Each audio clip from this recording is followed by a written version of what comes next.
Dito sa Papa Dudut Stories, ikaw ay hindi nag-iisa.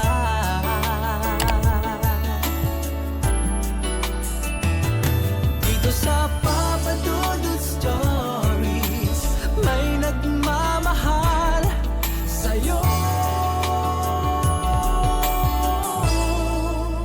Papa Dudut Stories. Papa Dudut Stories. Dear Papa Dudut, sa lahat po ng mga nakatutok ngayon, huwag pong kalimutan mag-like, mag-share at mag-subscribe. Maraming salamat po sa inyong lahat.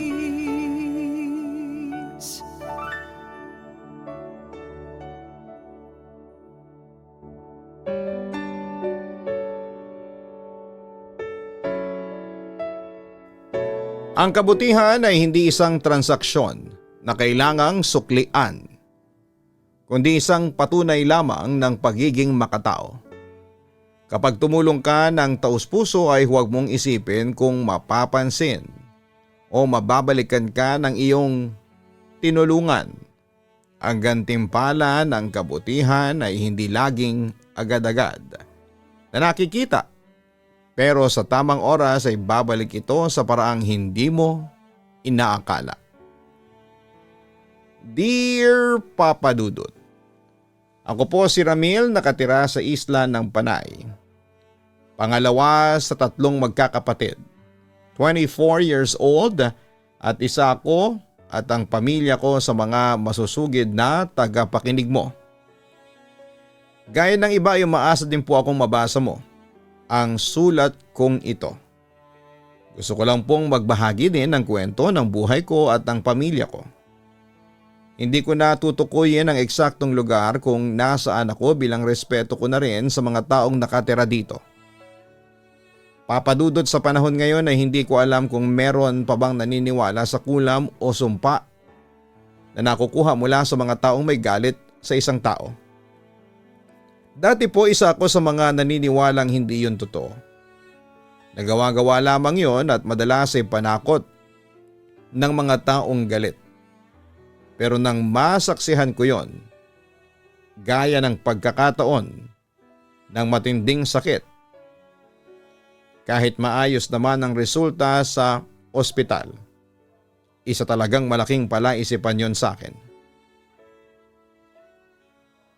Natatandaan ko pa noon, kasalukuyang nasa Japan ang nanay ko dahil doon siya nagtatrabaho. Kami ng mga kapatid ko at si tatay ay naiwan dito sa Pilipinas at masasabi kong masagana at maayos naman ang pamumuhay namin dahil nakapagpundar naman ang mga magulang namin ng maliit na negosyo. At yun ay ang bakery at hindi kalakihang sari-sari store na pinapalakad ng mag-isa ng tatay namin. Bukod pa doon ay isa din sa dagdag income namin ay ang porsyentong nakukuha ni tatay sa pinapautang niyang pera sa mga tao. Isa kasi sa madalas na takbuhan sa lugar namin ay ang tatay ko. Lalo na yung mga taong pangungutang na lang ang kayang gawin sa tuwing wala ng mapagkukunan. Bagamat kung minsan ay bungangero si tatay, sa mga umuutang sa kanya ay madali naman siyang lapitan at pakiusapan. Ang sabi nga nila, mabait na mabunganga daw ang tatay ko. Natatawa na nga lang ako kapag naririnig ko yon mula sa mga umuutang sa kanya. Minsan din ay hindi lang talaga maiiwasan na makaramdam siya ng inis dahil sa karamihan sa mga humihiram sa kanya ay sinasamantala naman ang kabaitan niya. Madami-dami na din kasi ang mga tamad magbayad pero masipag magtago. Pagdating ng araw ng napagkasundo ang bayaran, naglalahong parang bula ang mga ito. Puro pangako ang karamihan sa kanila pero hindi naman marunong tumupad sa usapan. Katunayan, Papa Dudut, sa negosyo ni tatay na ito ay muntikan na ako at ang bayaw ko na magkita sa langit dahil sa taong pinautang na walang utang na loob. Natatandaan ko pa noong minsang umaga, pagsikat pa lamang ng araw ay naghanda kaming umalis ni tatay. Isinama niya ako sa Karatig Baryo para maningil ng mga pautang niya doon. Kailangan kasi ng panganay kong kapatid ng malaking halaga ng pera dahil naaksidente ang asawa nito. Kailangan na daw may pagamot. Sabi naman ni tatay ay maniningil daw muna siya para may maiabot sa ate ko na pandagdag sa magiging gamutan ng bayaw ko. Sakay ng tricycle namin na minamaneho ni tatay. Tinungo namin ang kabilang baryo para maningil. Nagbabaka sakali kami noon na may makakapagbayad sa nahiram nila sa kanya. Pagdating namin sa lugar, marami naman ang nagsipagbayad nang walang reklamo dahil ang ilan sa kanila ay balak na talagang magbayad nung nakarang araw pa. Hinihintay lang daw nila ang tatay ko. Ang iba naman ay maayos na nakiusap at humingi muna ng palugit. Nangako magbabayad na lang daw ang mga ito sa susunod ng doble. Naunawaan naman yun ni tatay, kaya labis na ipinagpasalamat sa kanya ng ilan. Ganon siya kamaunawain. Ayaw niyang mamilit sa mga taong gipit na gipit. Kilala din naman niya halos ang mga nakakautang sa kanya. Kaya alam na daw niya ang totoo sa hindi. Sanay na raw siya sa mga dahilan ng mga ito. Kaya nagbabaon daw siya ng mahabang pasensya. Bago kami umuwi, sabi sa akin ni tatay, dumaan muna kami sa bahay ni Kaberto. Ito na raw ang huli naming sisingilin sa araw na yon. Nang sandaling yon ay nagbabaka sakali siya, baka makapagbayad na ang matanda. Medyo may kalakihan na rin kasi ang utang noong tao pero kahit minsan ay hindi man lang ito nag-aabot ng bayad. Kahit kaunti sa nautang nito. Palagi daw nangangako na magbabayad pero kahit kailan ay hindi naman tumupad. Kaya kahit na medyo may kalayuan ang bahay nito sa liblib ay sinadya pa rin naming puntahan. Mahirap daw itong singilin at hanapin kaya kami na lamang daw ang pupunta, sabi ni tatay. Pagkarating namin sa lugar ay agad na kumatok si tatay. Tao po, Kaberto. Nandiyan ka ba? Paulit-ulit niyang sabi. Pero nanatiling tahimik ang loob ng bahay. Walang kahit na isang tao kaming narinig para sumagot. Sarado din ang mga bintana at pintuan. Pero hindi pa rin huminto si tatay sa pagtawag sa kanya. Hanggang sa maya-maya lang ay bumukas din ang pintuan. Mayroong lumabas na isang matandang lalaki at halatang malakas pa ito dahil nakakapaglakad pa ng diretsyo. Nakasimangot itong humarap sa amin at pagalit na nagsalita. Ano bang kailangan mo sa akin, Damian? Bakit ka na naman bumalik dito? Ilang beses ko nang sinabi sa iyo na wala akong pambayad. Gipit na nga ako sa pangangailangan ko sa araw-araw ay dadagdag ka pa. Papadudot ng sandaling yun ay hindi ko mawari kung bakit gano'n na lamang ang galit nito sa tatay ko. Gayong naniningil lang naman kami ng inutang niya. Na nakuha niya ng madalian noong panahong nangangailangan siya. Siguro mas maintindihan ko pa siya kung maayos siyang makikipag-usap sa pinagkakautangan niya, katulad ng iba. Pero sa halip ay naging masungit pa siya. Kaya inis na tinignan ko siya habang si tatay ay bahagyanang lumapit sa bakuran. Pasensya ka na, Kaberto. Kailangan ko lang kasi ng pera sa ngayon. Nadisgrasya ang asawa ng panganay ko kaya kailangan kong makalikom ng pera para makatulong sa kanila. Baka pwede na akong maningil sa iyo ngayon. Baka naman pwede mo nang paunahan man lang kahit kaunti yung nahiram mo sa akin. Kahit siguro magkano lang. Yung kaya mo lang. Mahinahong pakiusap ni tatay na taliwas naman sa kung paano siya harapin ni Kaberto Papadudot. Alam mo, Damian, wala kang mapipiga sa akin. Kita mong gipit pa ako ngayon tapos ay sisingilin mo ako. Wala ka man lang konsiderasyon. Aba, akala mo naman ay milyones ang utang ko sa'yo.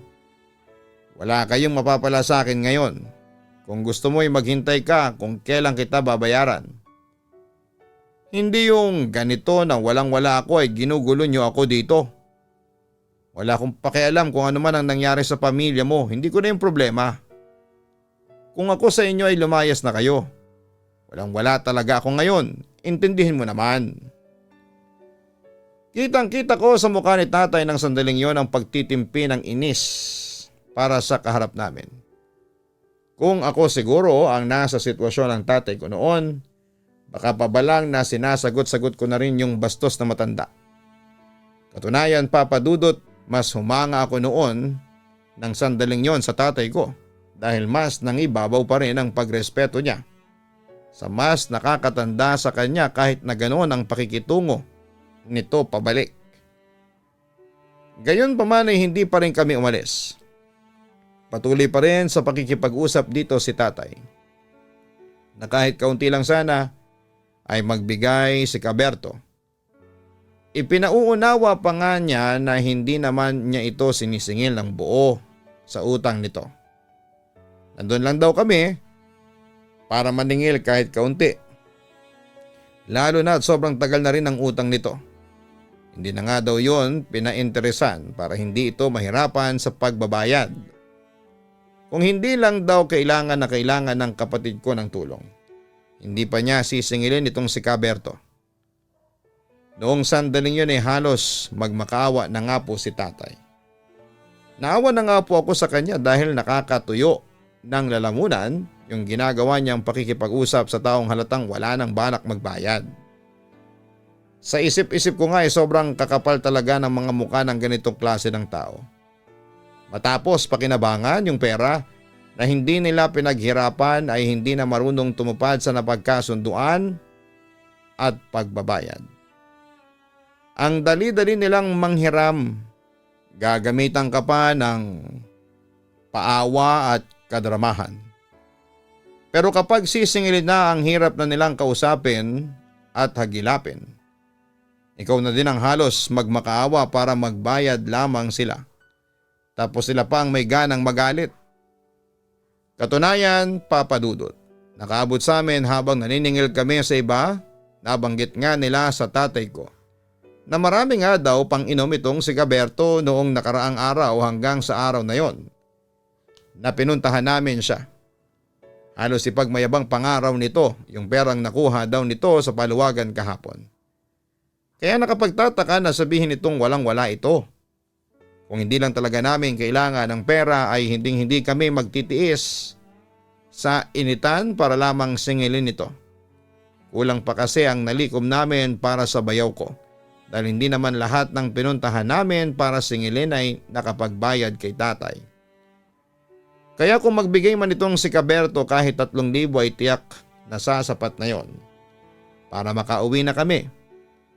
Hindi rin makapagpadala si nanay kahit na gustuhin man niyang tumulong dahil hindi pa araw ng kanyang sahuran.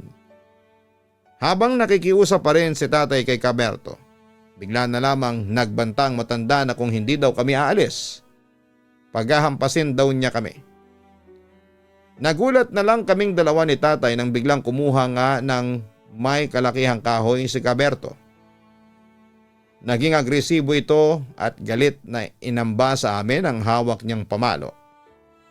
Nang umamba na rin si tatay para sana makipagsuntukan, doon na ako pumagitna para awatin sila. Walang yaka, Caberto. Matapos kitang pautangin at pakitaan ng magandang loob, ito pa ang ibabalik mo sa akin. Sige, kung ayaw mo magbayad hindi kita pipilitin. Magkita na lang tayo sa barangay. Galit na naunang umalis si tatay kaya mabilis akong napasunod sa kanya. Napansin ko din na pinagtitingin na kami ng ibang mga kapitbahay. Ang iba pa nga sa kanila ay nagbubulungan na, Papa Dudut. Agad akong sumakay sa tricycle at si tatay naman ay wala sa mood na pinaandar na yon paalis. Nang makauwi kami ay galit na galit pa din si tatay. Doon ko nalaman na nagmakaawa at lumuhod pa daw si Caberto noon sa kanya dahil sa sobrang pangangailangan daw ng matandang yon ng pera na gagamitin sa pagpapagamot sa anak nitong may sakit na nakaratay sa ospital. Lahat daw ng uri ng pagmamakaawa ay ginawa ng matanda. Kung kaya't wala nang nagawa si tatay kundi ang pagbigyan nito. Dahil na rin sa awa kahit pa may naririnig na siya sa iba na mahirap nga daw itong pautangin. Nangako naman daw si Caberto sa kanya na magbabayad sa itinakdang araw. Pero ilang beses na daw na pabalik-balik si tatay para singilin ito at puro na lamang walang pera ang isinasagot sa kanya. Nababalitaan pa nga daw niya na kung ano-anong sugal na lamang ang sinasalihan ng matanda.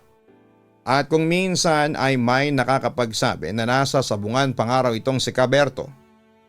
Tapos kapag sasadyain sa bahay nito ay madalas na daw pagtaguan nito si tatay. Pinagpapasensyahan na lang daw niya dahil matanda na. Pero ngayon na ginanon daw kami ay hindi na niya ito palalampasin. 3 araw ang lumipas simula na mangyari ang insidenteng yon, pinatawag ng kapitan si Caberto para pagharapin sila ni tatay sa barangay. Panatag ako at kampante noon dahil sa pag-aakalang magkakalinawan na ang lahat. Pero ang akala kong yon ay iba pala. Mas lalo palang magkakagulo. Sa uli hindi pa rin sila nagkaintindihan. At dahil nga sa mga nangyari, lahat kami ay pinalabas ng kapitan at pinauwi.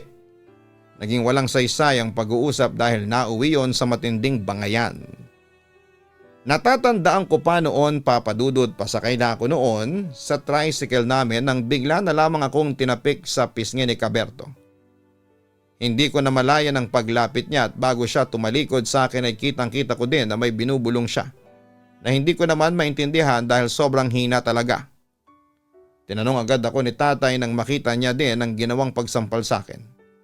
Papatulan na sana niya pero agad kong sinabi na ayos lamang ako. Na hindi gaanong malakas ang pagkakasampal sa akin. Pero sa loob-loob ko, gusto kong sabihin na parang humapdi yung pinagsampalan ngunit nanatili na lamang akong tahimik dahil ayaw ko nang magkaroon pa ulit ng panibagong gulo sa pagitan nilang dalawa. Sira ulo na talagang matandang yon.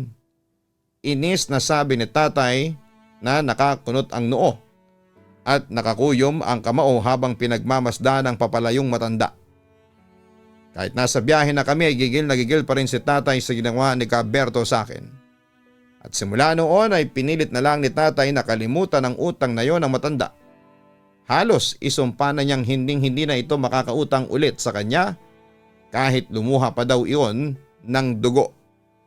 Matapos mangyari ang pagtatalo nilang yon ay tuloy lang ang buhay namin, Papa Dudut. Ipinagpapa sa Diyos na lang namin yung nangyari at pinagpatuloy pa rin ni tatay ang pagpapautang sa mga good payers niya kung tawagin. Nalikom din naman ni tatay ang kailangang pera para sa bayaw ko dahil sinanglan niya pansamantala ang wedding ring nila ni nanay. Akala ko nga po noon ay makakahinga na kami ng maluwag dahil natapos na naming solusyonan ang problema. Pero mukhang hindi pa pala dahil isang araw ay bigla na lamang po akong dinapuan ng hindi maipaliwanag na karamdaman. Bigla akong nanghina at madalas ay nahihilo at nagsusuka. Para ding oras-oras ang pagsakit ng ulo ko. Maging ang mga kasukasuan ko ay masasakit din. Halos hindi ko na nga maiunat ang mga kamay at paa ko. Ilang mga gamot na rin ang ibinigay sa akin ni tatay pero walang talabang mga yon. Sumubok na rin akong uminom ng nilalaga niyang mga herbal pero lahat ng yon ay isinusuka ko lamang. Mga 1 linggo rin akong nagtiis noon bago ako dinala sa ospital para mapatignan. Pagdating doon ay sari-saring gamot agad ang ibinigay sa akin. Matapos akong isailalim sa mga pagsusuri. Naubos lang ang mga gamot pero ang mga nararamdaman kong sakit ay hindi naman nawala. Napansin pa nga namin na mas lalo pang lumala sa tuwing iinumin ko ang mga gamot na bigay ng doktor. Katunayan, Papa Dudut, kahit anong suri ng doktor sa akin, ay wala silang makitang dahilan na mga nararamdaman ko. Bukod sa sugar level ko na may kataasan. Lahat ng resulta ng lab test ko ay normal. Sabi pa nga ng doktor na sumusuri sa akin sa mga nakakain ko lang daw yung dahilan ng karamdaman ko. Kaya pinayuhan kong magpahinga muna at kumain ng gulay dahil kulang daw sa vitamins ang katawan ko. At iwasan kong kumain ng matatamis dahil may kalakihan na rin ang nagagastos namin sa ospital. Dahil sa pabalik-balik kami doon. Payo ng doktor na sa bahay na lang ako magpahinga. Pumayag na rin si tatay dahil hindi naman nila matukoy kung ano talaga ang cause ng mga nararamdaman ko. Tiniis ko na lamang ang kirot dahil minsan ay nawawala naman. Kapag sumusumpong lang ay doon lang ako nakakaramdam ng matinding sakit talaga. Pero hindi namin inakala papadudot na habang tumatagal ay mas lalo pa akong manghihina. Sa loob lang ng 3 araw, may mga tumutubo din sa balat kong parang malalaking galis. Sobrang katino na halos hindi ko na may paliwanag ang tamang nararamdaman ko. May kasama din kasing nana. Maging ang pisngi ko ay bigla na lamang namaga dahil sa panghihina. Hindi na ako halos makabangon pa. Pinapakain na lamang po ako habang nakahiga. Tanging pag-iyak na lamang ang magagawa ko noon para pawiin ang sakit at kirot ng buo kong katawan. Hindi ko na noon alam pa kung ano ang nangyayari sa akin. Halos hindi na rin makapagtrabaho si nanay ng maayos sa ibang bansa dahil sa sitwasyon ko at ako naman ay madami ng absent sa eskwelahan. Maging si tatay ay hindi na gaanong makapag-focus sa tindahan namin. Dahil kailangan niya akong asikasuhin. Halos kung sino-sino na pong kilalang albularyo ang tinawag niya para pumunta sa bahay upang gamutin ako. Papadudot umabot ng 1 buwan na gano'n ang sitwasyon ko. Sa loob din ng buwan na yon ay napansin namin ang unti-unting paglaki ng tiyan ko. May tumutubong mga maliliit na bukol din sa ilalim ng tenga ko. Sa tuwing sumasapit ang dapit hapon ay may pagkakataon na nahihirapan po akong huminga at nagkakaroon ako ng mataas na lagnat. Pakiramdam ko nga din po ay parang binubuhusan ang balat ko ng kumukulong tubig dahil sobrang init sa loob. Halos mapasigaw na nga ako sa pagdaing noon dahil sobrang sakit talaga. Sa nangyaring yon sa akin ay halos mangayayat na din po ako papadudot. Hindi na rin kasi ako nakakatulog ng maayos at kakaunti na din ako kung kumain. Pati si tatay na nag-aasikaso sa akin ay halos wala ng pahinga. Dahil sa lumalala na ang lagay ko, ipinasya na ulit ni nanay na ipunta na ako sa ospital. Ipilit man ni tatay sa kanya na albularyo na lamang muna ang tawagin. Hindi na pumayag si nanay at sa pagkakataong yon, sa private hospital na agad ako dinala ni tatay dahil sa utos na din ng nanay ko. Hindi na niya inisip pa ang gastos noon basta daw gumaling na lang ako. Inasikaso ako ng maayos doon at sinuri. May mga itinuturok sa aking mga gamot every 6 hours at hindi ko na alam kung ano yon. Basta alam ko lang dahil doon ay medyo nakakapagpahinga sa nararamdamang kirot ang buo kong katawan. Kaya nakatulog din ako ng maayos.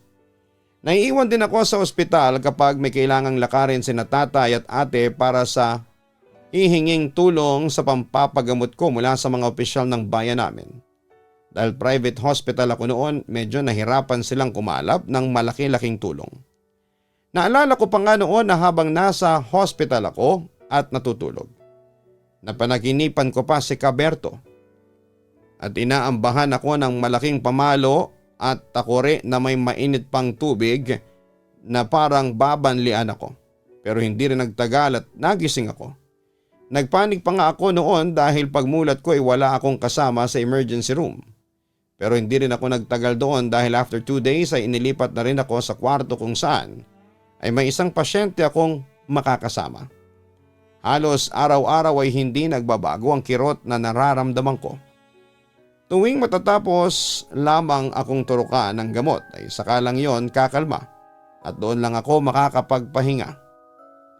Papadudot ng panahon na yon ay unti-unti nang nauubos ang naitatabing ipon nila nanay at tatay dahil sa pagpapagamot sa akin. At habang nasa hospital ako ay napansin ng mga magulang ko na lumalala na ang lagay ko kaya napilitang umuwi ng Pilipinas sandali si nanay. Nakiusap lamang siya sa amo niya at mabuti na lang at pinayagan naman daw po siya ng 2 linggo. Patuloy lamang akong nakakonfine noong mga panahon na yon, Papa Dudut, habang binabantayan ni nanay. Si tatay naman ay pumasok na rin sa construction para mas may kita agad daw kahit sobrang hirap at init ang kalaban niya sa trabahong yon. Hindi na niya kinaya ang paghawak ng negosyo naming bakery dahil hindi naman palaging may kita, kaya pansamantala siyang nagbawas ng tauhan. Ipinagkatiwala muna niya sa isang tauhan niya ang bakery na kaya niyang pasahurin. Maging sa sari-sari store ay wala na siyang katuwang.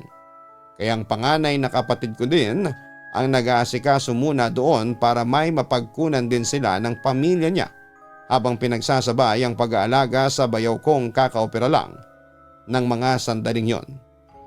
At mas naging doble ang pasakit na pasanin ng mga magulang ko noon, Papa Dudut.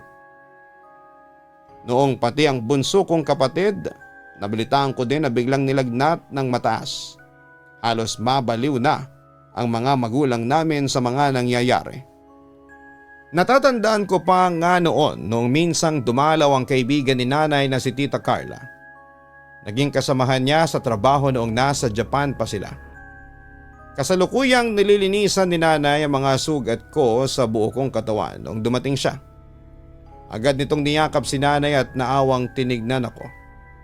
Sabi pa niya, mukhang hindi na yata. Dapat doktor ang nilalapitan namin. Dapat albularyo na raw muna. Mukha daw kasing kinulam ako base na rin sa nakikita daw niyang kalagayan ko.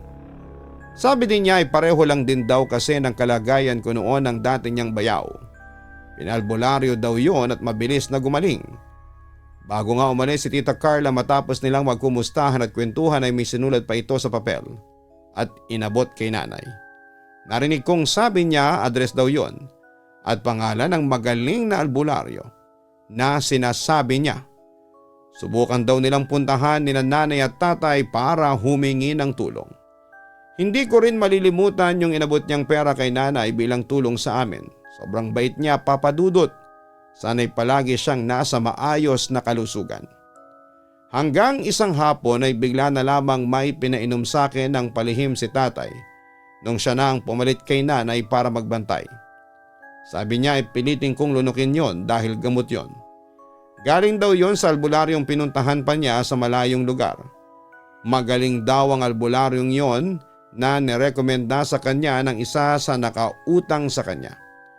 Wala naman daw masama kung susubukan namin yung mga halamang gamot. Sabi pa nga niya huwag daw kung sabihin kay nanay ang tungkol doon. Baka pagalitan lamang siya at pag-awayan pa nila. Dahil hindi naman daw naniniwala si nanay sa mga ganung paraan ng panggagamot. Sabi din niya sa akin, pinaiinom din niya ng halamang gamot ang bunso kong kapatid kaya medyo maayos na raw ang lagay nito. Pinilit ko nung lunukin yung binigay niya, Papa Dudut. Masuka-suka man ay kinaya ko na lamang dahil gusto ko ding gumaling noon. Tuwing ganong oras araw-araw ay pinapainom ako noon ni tatay. Dahil pinagbabawal sa ospital ang mga ganon, palihim niyang ginagawa yon, Papa Dudut. Hindi ko nga po alam kung dahil ba sa gamot na itinuturok sa akin mula sa ospital o dahil sa pinapainom sa akin ni tatay na mula sa albularyo kung bakit bumuti ang pakiramdam ko. Hindi na nga po gaanong nangangati at sumasakit ang buo kong katawan. Sa loob ng 3 araw ay medyo bumuti na ang pakiramdam ko. Bahagyan na ring natutuyo ang mga malalaking galis at kati-kati sa balat ko. Napansin nilang maayos na ang mga sugat ko at bumalik na rin sa dati ang tiyan ko. Na dati ay biglang lumobo. Naging maayos na nga po ako. Nagdesisyon silang ilabas na ako ng ospital. Inuwi nila ako at doon na lang nagpagaling sa bahay. Tingin ko nga rin po kaya siguro inilabas na ako dahil walang-wala na kami. Paalis din po kasi si nanay pabalik ng ibang bansa dahil sa trabaho niya. Nakita ko nga po noong gabing yon na nagkausap sila bago kami bumiyaheng tatlo papunta sa lugar na nalaman ko na lamang na isang albularyo pala ang pinuntahan namin. Pagdating namin doon, sobrang daming tao sa loob at labas ng bahay na gawa sa bato. May kalakihan yon. May pahingahan na parang parke sa gilid ng labas ng bahay kung saan ay nagsiupo ang iba pang naghihintay para magamot. Paggabi na nga po noong makapasok kami sa bahay at makaharap yung albularyong mas matanda ng kaunti sa mga magulang ko. Nang maiupo ako sa silyang gawa sa kawayan, nilapitan niya ako at tinawakan sa ulo na parang pinakikiramdaman ako. Pagkatapos ay agad niyang sinuri ang buo kong katawan bago lingunin ang mga magulang ko na nakaupo malapit sa tabi ko na nasa bandang likuran ko. Ayon sa albularyo ay kinulam daw ako ng kung sino. Tinanong din niya kung meron ba ako o kaming kagalit na tao o nakaaway na pwedeng maging dahilan ng ganitong palipad hangin sa akin. Parang may malalim daw talagang galit yung gumawa sa akin noon dahil sa mga sakit na dumapo sa akin. Kailangan daw niya ng ideya para malinawan siya sa gagawing panggagamot. Nagkatingin na ng mga magulang ko sa sinabing yon na manggagamot. Sabi naman ni nanay, wala naman siyang maisip na pwede kong maging kagalit dahil mabait naman daw akong bata. Wala daw kagalit ang pamilya namin sa pagkakaalam niya. Sabi naman ni tatay ay hindi daw niya lubos maisip kung sino ang gagawa ng ganitong uri ng pananalbahe sa akin. Nang tanungin niya sa manggagamot kung may paraan ba para malaman kung sino ang may gawa noon sa akin, agad namang humingi ng pasensya ang albularyo.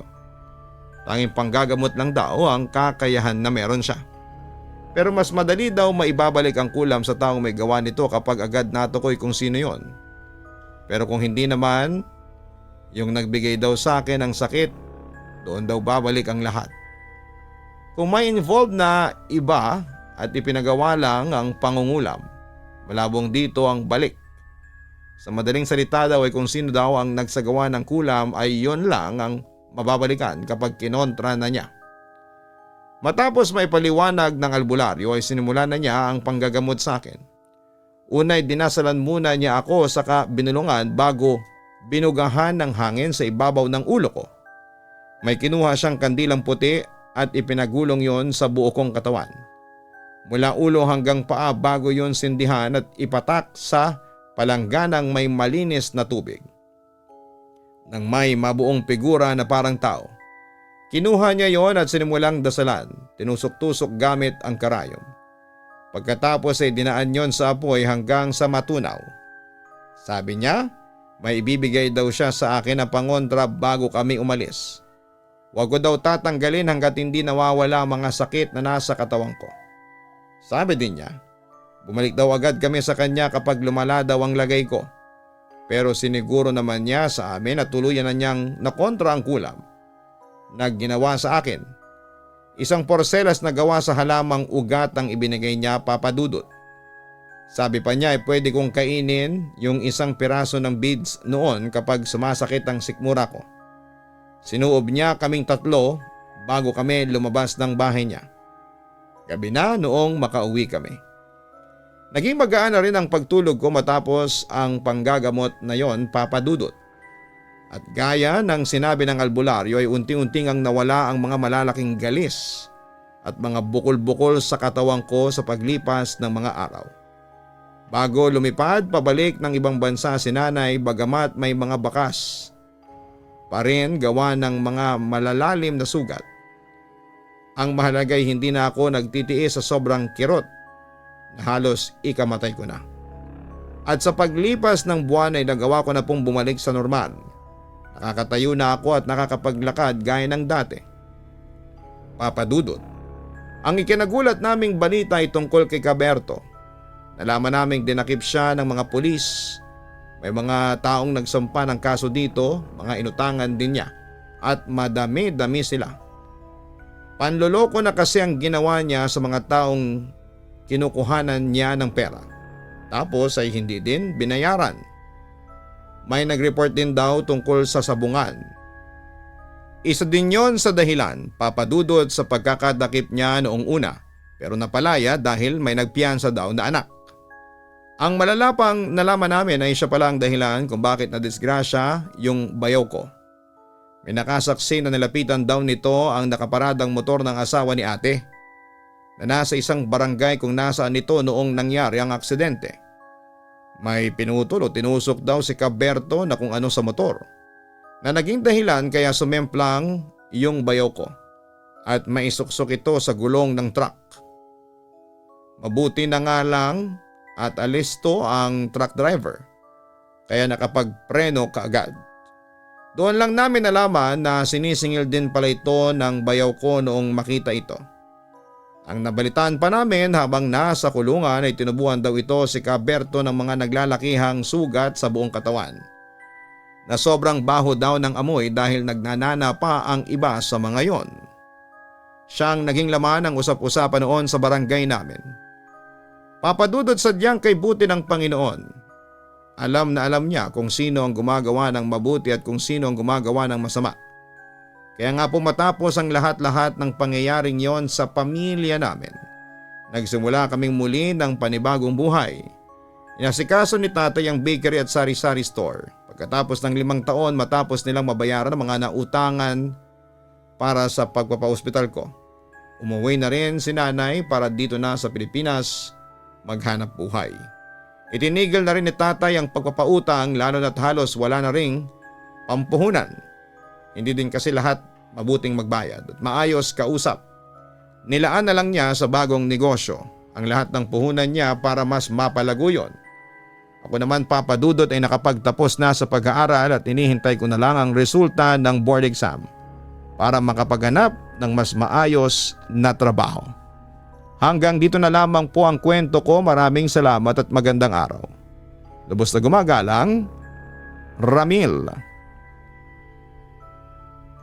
Maraming salamat, Ramil, sa iyong kwento at ramdam ko ang hirap, sakit at bigat ng lahat ng pinagdaanan ng pamilya mo.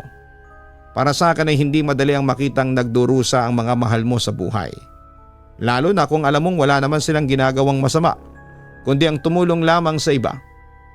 Sa panahon talaga ngayon ay mahirap nang maging mabuting tao, lalo na pagdating sa pera.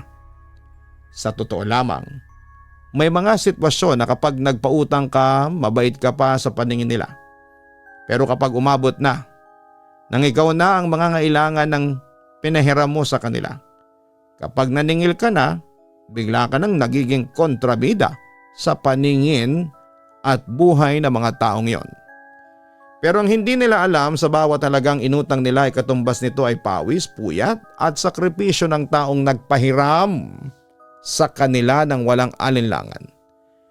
Marami ngang yumayaman sa panlalamang pero hindi yon ang magbibigay sa atin ng tunay na kayamanan. Tandaan, ang tiwalang nasira ay mas mahirap bayaran kesa sa perang inutang. Hanapin po ang Kaistorya YouTube channel. Ito po ang aming secondary channel na nag-upload ng mga horror stories. Manood din po ng Papa Dudut Family YouTube channel. Salamat po sa mga listeners namin sa Spotify at YouTube. Magandang araw po.